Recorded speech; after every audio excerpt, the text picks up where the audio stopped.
সুইজারল্যান্ডের ব্যাংকগুলোতে বাংলাদেশিদের নামে জমা অর্থের পরিমাণ বেড়েছে ৩৩ গুণ, টাকার অঙ্কে যা প্রায় ৮,০০০ কোটি টাকা। বৃহস্পতিবার বিশ্বের বিভিন্ন দেশের সঙ্গে ২০২৪ সালে সুইস ব্যাংকগুলোতে রাখা দায় ও সম্পদের পরিসংখ্যান প্রকাশের পর এই তথ্য পাওয়া যায়। বিস্তারিত প্রতিবেদনে। মাত্র এক বছরের ব্যবধানে সুইস ব্যাংকে বাংলাদেশিদের আমানত বেড়েছে ৩৩ গুণ। গতকাল বৃহস্পতিবার বিশ্বের বিভিন্ন দেশের সঙ্গে ২০২৪ সালে সুইস ব্যাংকগুলোতে রাখা দায় ও সম্পদের পরিসংখ্যান প্রকাশ করেছে সুইস ন্যাশনাল ব্যাংক (এসএনবি). গত এক যুগ ধরে বার্ষিক প্রতিবেদন প্রকাশ করে আসছে সুইস ন্যাশনাল ব্যাংক। যদিও নির্দিষ্ট গ্রাহকের তথ্য প্রকাশ করছে না ব্যাংকটি।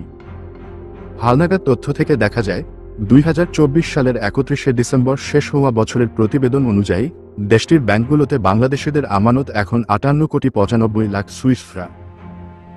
প্রতি ফ্রা ১৪৯ টাকা ৬৯ পয়সা হিসাব করলে ৮,৮৩৪ কোটি টাকা।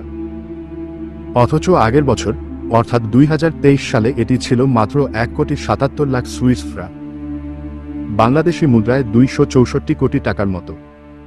এক বছরে আমানত বেড়েছে ৩৩ গুণ বা ৮,৫৭০ কোটি টাকা। প্রতিবেদনে অবশ্য এই উল্লঙ্ঘনের কোনো কারণ উল্লেখ নেই। সুইজারল্যান্ডের ব্যাংকগুলোতে বাংলাদেশের নামে থাকা অর্থের মধ্যে রয়েছে দেশটির ব্যাংকগুলোর কাছে বাংলাদেশের ব্যাংকগুলোর পাওনা, আমানতকারীদের জমা অর্থ এবং পুঁজিবাজারে বাংলাদেশের নামে বিনিয়োগ। বাংলাদেশ ব্যাংকের ব্যাখ্যা অনুযায়ী এই অর্থের ৯৫%-এরও বেশি বাংলাদেশের ব্যাংকগুলোর পাওনা, যা মূলত বাণিজ্য সংক্রান্ত লেনদেনের অংশ। সুইজারল্যান্ডের ব্যাংকে রাখা অর্থের একটি অংশ পাচার হওয়া সম্পদ হতে পারে এমন ধারণা রয়েছে, তবে এ বিষয়ে নিশ্চিত করে এখনও কোনো তথ্য মেলেনি।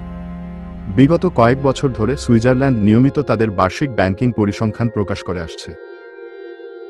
বাংলাদেশের আর্থিক গোয়েন্দা ইউনিট (বিএফআইইউ), সুইস এফআইইউর ফিনান্সিয়াল ইন্টেলিজেন্স ইউনিট সঙ্গে কয়েক দফা যোগাযোগ করলেও ব্যক্তিভিত্তিক কোনো তথ্য বা নামের তালিকা তারা দেয়নি বলে জানা গেছে। ওই সময় সুইজারল্যান্ডের পক্ষ থেকে জানানো হয়েছে, যদি কেউ অবৈধভাবে অর্থ পাচারের প্রমাণ সরবরাহ করে তাহলে তারা তথ্য প্রদানে সহযোগিতা করবে।